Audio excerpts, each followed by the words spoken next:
Hey guys, Kevin Cleary here with a knife review, and I've got for you a very budget-friendly, great little EDC knife today. This is the Ruike P841-L. You can check that out here on the blade.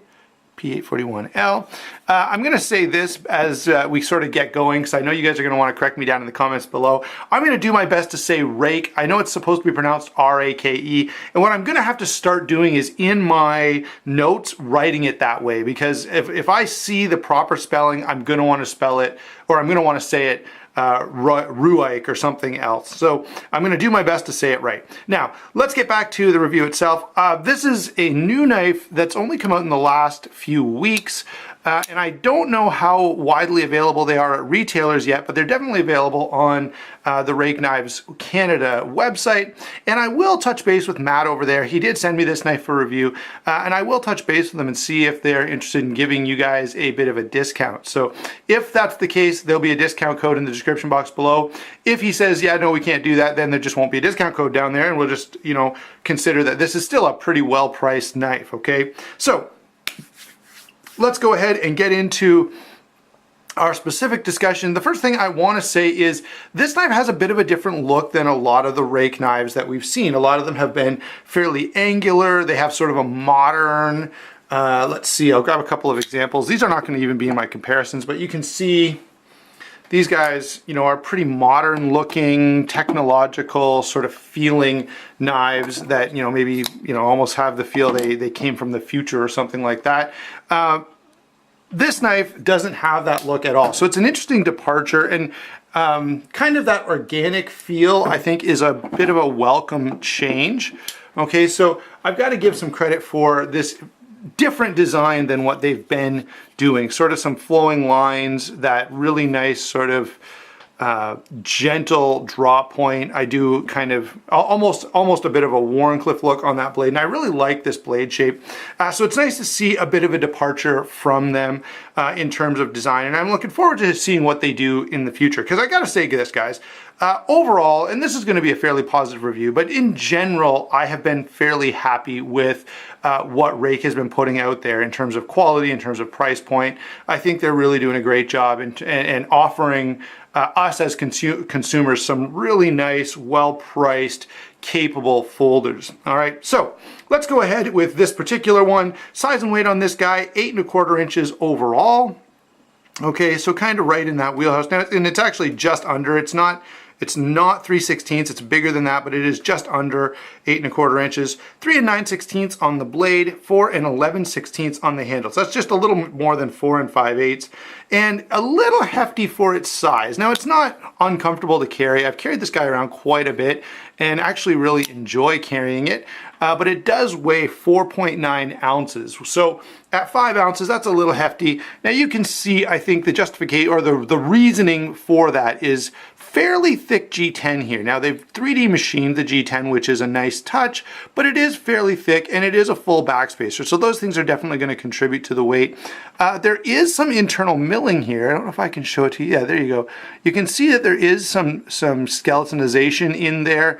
But it still is at 4.9 ounces, which is a little hefty for its size. Certainly not the end of the world. And this carries really nicely. It's very comfortable to have with you. So I'm not going to take too many points away for being just a little heavy. We have this very nice drop point blade in 14C28N. Man, it's got a lot of fingerprints. Let's see if I can clean it up a little bit. There we go. Hopefully that's a little better. Yeah, that's not bad. You guys know I do prefer satin blades, so I'm, you know, definitely a fan of the finish on this guy. Really attractive. Try not to glare too much light into the lens there. But very attractive looking blade. Got this nice top swedge on the top. Now I would wish that the top swedge were just a teeny bit shorter, although it's not the end of the world because it's not big. So if you look at the blade stuck at the back, it's not taking so much away that my thumb is uncomfortable, and I do definitely find myself using the knife this way a lot. Okay, it just seems very natural to kind of get my thumb up here in sort of a saber style grip, more so than back here. All right, now we'll talk about when we get to lockup and deployment, one of the challenges about putting your thumb back here on this sort of natural thumb ramp, okay? 14C28N blade steel is very, very nice budget steel. Above, you know, I definitely prefer it over all of the other budget steels that are out there, and even would prefer it, you know, I like it at least as much, maybe even a little more than sort of VG10 or 154CM. I've just always gotten really, really good performance out of 14C28N. I find it to be a great, great steel. And so the fact that Ruike is, you know, coming in at a price point that's comparable to a lot of, you know, overseas made Kershaws and CRKTs and Spydercos and stuff, but using a better steel, I think that's a real win on their part. And that's consistent, that's gonna be, you know, a number of their knives have that 14C28N. Great, great utility blade, just really nice for those kind of slicing tasks. It's not super thick blade stock at all. Again, we already looked at that, but I'll show you again. And it is nice and thin behind the edge, which does improve performance on a knife like this. That's what you want. You know, this knife is made to be an EDC knife. It's not made for, I don't know, chopping down trees or something like that. So really, really good on the blade. I've got to say, huge fan of this particular blade shape and the way it's been executed by Ruike on this model. Moving on now to lockup and deployment. This is a liner lock flipper. Now it also has thumb studs. And I mean, the thumb studs work great. And in fact, in many ways, I kind of prefer, you know, the detent is a little soft, which makes it work really, really well with the thumb studs. And I would have been happy with this knife if it had no flipper at all. Now, it's kind of a thing in the knife world these days to, I don't know, have as many deployment methods as possible. So, so it's not uncommon to see knives with flippers and thumb studs, and sometimes even, you know, sometimes you can open a knife 3 or 4 different ways. This one with the 2 options is nice, and it does deploy really well, either light switch or push button. You can also, of course, open the knife nice and slowly and gently if you were, you know, in a situation where you didn't want to sort of flip your blade out like that, or flick it open with your thumb. Everything works really well. So in terms of just being able to deploy the knife quickly and easily, no complaints at all. They've actually done a really, really nice job here. The thumb stud is fairly comfortable, as is the flipper. Detent is, as I say, just a little soft, but not a problem. So nothing to complain about along those lines. The one issue I do have with lockup and deployment is this secondary locking mechanism. Sometimes when I'm cutting with this knife, when I get my thumb here rather than up here, I'll deploy that lock, and then when I go to close the knife, I'm like, what the heck, why can't this close? And it's just because I've accidentally actuated that little switch there. Okay, so I could do without the switch. It's not the end of the world that it's there. But I would be happy if it weren't, okay? So that's lockup and deployment. Let's go ahead and talk about the handle construction and ergonomics. All right, so let's talk a little about the handle construction on this guy. As we already have said, it's a liner lock, so you've got your stainless steel liners there and G10 scales. Single position pocket clip on this guy, Torx bit construction, and these do go all the way through. So there's a sleeve in here and you're screwing kind of one into the other, which is nice to see. Reasonably thick liners. Let me grab a Rat Model 1 here and show you this. The Rat Model 1 is sort of my standard measuring stick for the thickness of liner locks. I like to see a liner lock at least as thick as the Rat Model 1, and this is actually just a little bit thicker. So that is nice and rather confidence inspiring. I like to see a little bit of extra strength there if we're going to go with a liner lock. And I've complained, if I get something much thinner than that, then I'm going to complain just a little bit about that. So 3D Machine G10, it is very comfortable in hand and naturally fits the hand pretty well. Now it's not crazy hand filling, it's not really big. It does have this nice sort of swale shape on the back of the blade here, so my thumb has a nice spot to go. Now I already indicated one issue that I have with the ergonomics here is if I put my thumb here and I'm cutting, without paying any attention to what's happening, almost every time that I start using this, I will accidentally lock it. Now that's not the end of the world because, when you go to shut the knife, you just go, oh, whoops, it's locked, unlock it, and then close it. So it's not, the worst thing that could ever happen or anything like that. It is just a little bit of an annoyance. along those lines, it would be nice to see some jimping somewhere in this area, either here at the thumb ramp location or up here on the back of the blade where my thumb ends up going when I'm using the knife. Either one of those would be appreciated. Outside of that, ergonomically, this knife is very comfortable.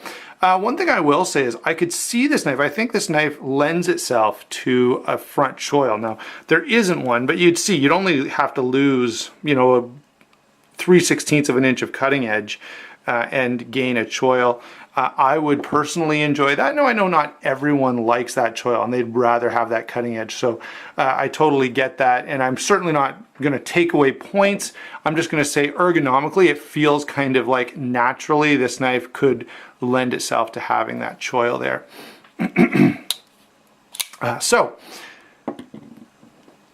Oh yeah, single position clip, I should have mentioned that, and the lanyard hole is definitely nice and big so that you could easily fit some 550 cord through there. Overall, I think the construction is quite good and the ergonomics are very comfortable. So I have no big complaints about construction ergonomics. I would wish for one thing, and that is, you know, see the bottom layer of black G10 here? I think this knife would be pretty much just as good if they had only gone to that level, like, or just take the green contoured part at the top and just remove the black layer from the bottom at all. And you could save yourself a good 1/8 of an inch there, thin out the knife. That would also lighten up the knife, and I just feel like it would be easier to carry, a little bit lighter, a little bit slimmer, and that would be sort of an easy sort of weight saving measure that would also make the knife comfortable in pocket, okay? So that's my sort of overall discussion. There's not too many negative points here. Let's go ahead though and get to some comparisons. I think probably the most obvious comparison would be to the steel wheel cut jack. This of course is the budget friendly version with the FRN D2 steel, where you're getting here G10 and 14C28N, which I don't know, you know, either one of these steels I'm quite happy with in a budget folder. The one thing I will say is, I guess the trade-off would be the steel wheel is on washers, which some people are going to prefer over bearings. The liner lock, though, on the steel wheel is a little thinner than the slightly heftier one here. So there are a couple of points of kind of trade-off there. The steel wheel is definitely quite a bit thinner and lighter, and so going to carry just a little nicer than the Ruike is going to, and very, very close on price point between these two. What else have we got here? Oh, let's pull in a Para 2, just more for size comparison than anything else. I want you guys to see this is a fairly small knife, you know, exactly the same size as the Para 2 in terms of overall length. Of course, you're going to get more cutting edge because you don't have the choil, and that's sort of a complaint that is often issued when we talk about the Para 2. What else have we got here? Oh yeah.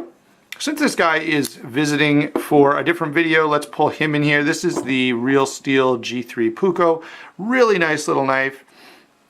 Of course, it's a stainless steel liner lock, so a little bit different. But again, now the action on this knife is absolutely wonderful. One of the nicest actions in a stainless steel folder that I honestly have ever felt. Let's see, what else? Oh yeah. And here's a Rat Model 1. We've had this guy in here before, but when we're talking about a budget knife, it's sort of, you know, you need to bring in the Rat Model 1 because it's such an iconic budget knife, and I think it's one of those knives that all other, you know, sort of competitors need to be compared to. And of course, it's going to be a little bit bigger, a little bit more hand-filling, but the nice thing about this knife is the amount of edge you're getting. So really, in terms of, you know, blade length, you're getting about the same amount of cutting edge, maybe even a little more out of the Ruike. You're also getting a little less weight and a little shorter. So in a more compact package, you're actually getting more cutting edge and a very, very capable knife. You know, in terms of comparison, I think these two are very much comparable.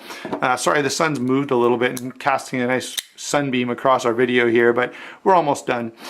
So I do think these make a pretty nice comparison, and if you're considering one, you may want to look at the other. Of course, the bearings in here are going to mean this is maybe not so much of a hard use knife. There's just a little more potential for, you know, those bearings getting dirty and gritty and those kinds of things. So overall, I've got to say this is a real win from Ruike Knives. You know, the knife is, very nice looking. It's really, really comfortable in hand. The blade shape is extremely useful and attractive. Overall, the level of quality is very good. And I will say, Rake Knives does seem to have the, budget-friendly flipper kind of dialed in there. Okay, so overall, this is a really, really well done knife. I don't really have any complaints about it that are justifiable at the price point. All right, so highly recommend this one. And if you're looking at other budget-friendly folders, I think you need to put this one in your list of considerations. Thanks for watching. Don't forget to like and subscribe, and we will talk to you soon.